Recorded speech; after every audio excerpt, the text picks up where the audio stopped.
If Aerys II was madness as primal scream, Aemond is madness as whispered incantation. Today we're not discussing what Aemond did.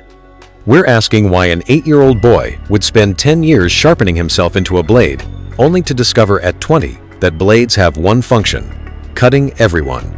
This is a story about how Targaryen blood transmutes trauma into lethal aesthetics. 2 minutes and 17 seconds. A boy transforms from living flesh to legend. People call it an accident, but accidents aren't this precise.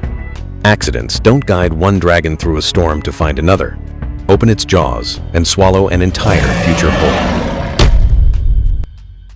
Let's begin with a pig.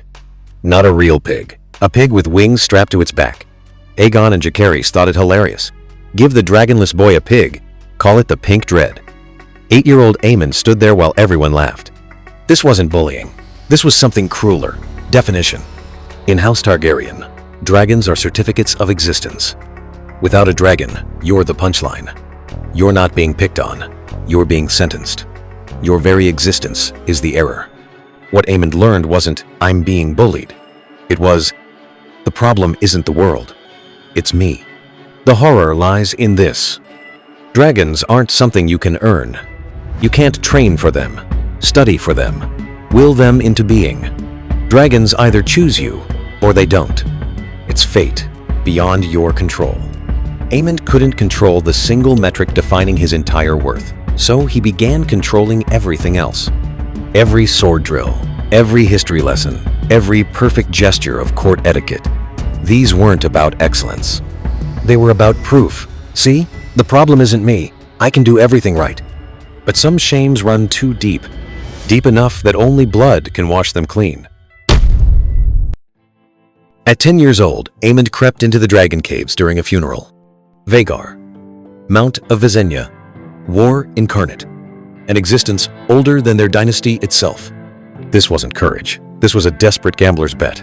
He was saying, if I can't prove myself, let the dragon kill me. At least that would have dignity. Then, Vhagar chose him. Suddenly, joke became legend. Pink Dread became rider of the world's largest war machine. You think the story ends there? No. The real story begins when Lucerys' blade came down. A frightened boy swung a knife. Aemond lost an eye. In the pooling blood, before his father, he waited for justice. Viserys stood with his sister Rhaenyra instead, demanded the matter be settled quietly. The message in that moment was brutal and clear.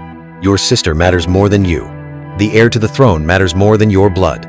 Even with the mightiest dragon, you're still not priority. Aemond learned the nature of power that night, not justice, hierarchy. That night, he made his devil's bargain. He gained the mightiest dragon, Targaryen identity, proof of strength. He paid with bodily integrity, the remnants of childhood, faith in his father, illusions about the world. Worse still, he was expected to be grateful. After all, you have Vhagar. Why complain about one eye? From that moment, Aemond's entire personality reorganized around a single command: never lose control again.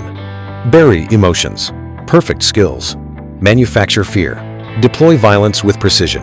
Every day, polish yourself into a weapon that won't break, won't fail. The cruel paradox. The more desperately you need control, the more it controls you. He built a perfect fortress, then discovered he'd locked himself inside, and slowly, he began to suffocate. Aegon and Aemond are products of the same cruel experiment. When you tell two boys they'll never be good enough, they choose opposite survival strategies. Aegon's logic is simple. If I can never succeed, why try? Alcoholism, violence, incompetence. These are refusals. He's saying, it's not that nobody wants me. I choose degradation. He destroys himself with pleasure, hoping someone will make him stop.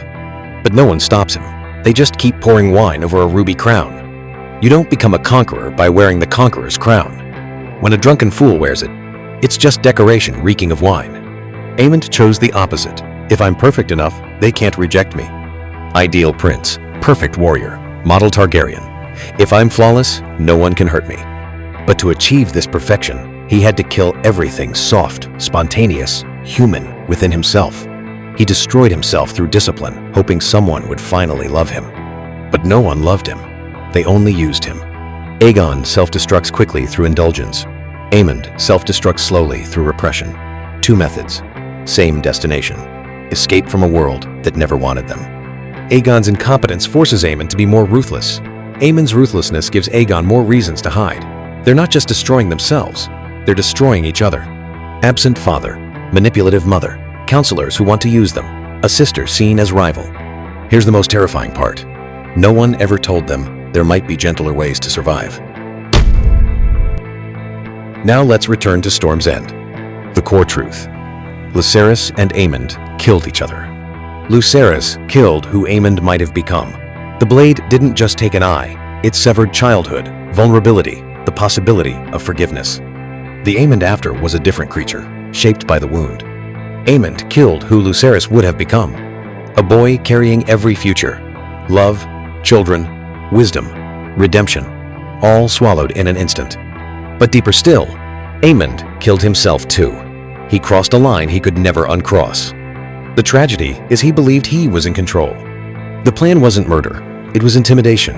Make Lucerys feel the terror he once felt. Show him what it's like without a dragon. Let him taste fear. But you can't use nuclear weapons for surgical strikes. Vhagar isn't an intimidation tool. She's an extinction tool. Visenya's war dragon. The beast that burned Dorne during the conquest. Blood and fire made flesh. In the storm, Arax panicked and breathed fire. Not by command, by panic. Vhagar was provoked, and her response was instinct.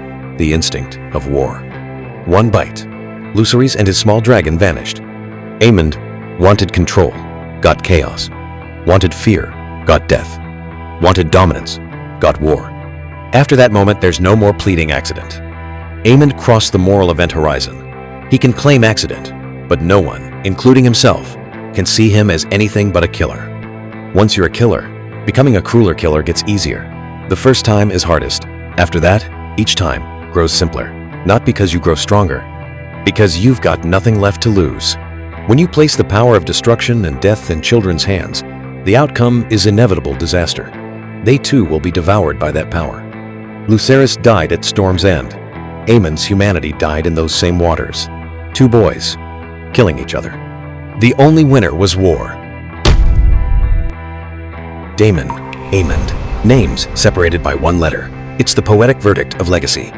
Two second sons, two living in older brother's shadows, two riding war dragons, two famous for violence. But the coin fell differently. Daemon's self-destruction is performative. I'd rather be hated than ignored.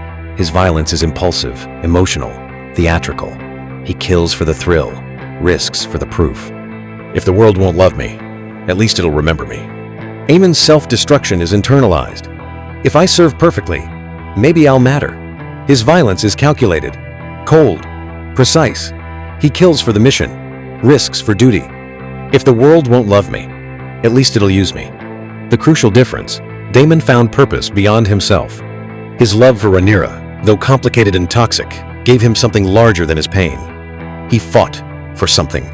Aemond only fought against shame, against weakness, against being forgotten. His entire existence defined negatively by what he wanted to avoid, not what he wanted to become.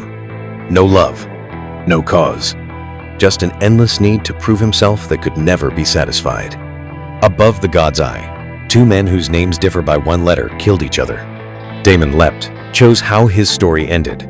Aemond was seized, reacting, even at the end, defined by someone else's choice. Daemon died in offense. Aemond died in response. One as protagonist, one as reactor. Even in falling, the tragedy remained consistent. The hardest truth. Aemond isn't a system failure. He's a system success. Westeros needs people like Aemond, willing to kill for honor, suppress emotion for efficiency, treat violence as legitimate means. They don't want empathetic princes. They want functional weapons. Aemond delivered. At the high tables of power, they don't discuss people. They inventory weapons. Lost Eye becomes warrior's proof. Emotional repression praised as discipline. Violence called service to house. Society takes a wounded child, tells him his wounds are badges, then acts shocked when he wounds others with them. Aemond warns us of four things. First, weaponized trauma never only hurts its intended target. Aemond wanted to hurt his bullies. he ended up igniting a war that killed thousands. Second, fear, named as strength, is still fear. Aemond's entire identity, built on never being vulnerable again, but fear controlled every decision he made. Third, systems create the monsters they need, then pretend to be shocked. The dynasty and the family made Aemond, used him, then condemned him for doing exactly what he was shaped to do. Fourth, no amount of control can heal trauma born from loss of control. Aemond tried to heal childhood helplessness through absolute control, but control isn't healing, it's delay. The wound remains, only now it's armed. Whenever a Targaryen is born, the gods flip a coin, but that's a lie. The coin doesn't fall at birth. It falls when a father first turns away, when bullying goes unpunished, when your blood spills before an indifferent father. Every time trauma gets called strength instead of being healed. Aemond's coin was 1,000 tiny flips, each one landing the same way until the outcome felt inevitable. But inevitable isn't destined. The coin could have fallen differently at every moment. If the father chose presence, if the mother offered unconditional love, if brothers offered solidarity, if the system valued healing and not just strength. Aemond is a warning, not because he's evil, but because he was preventable. His tragedy isn't the monster he became. It's what else he could have been if someone had given him the chance. He is cruelty and elegance, perfectly fused.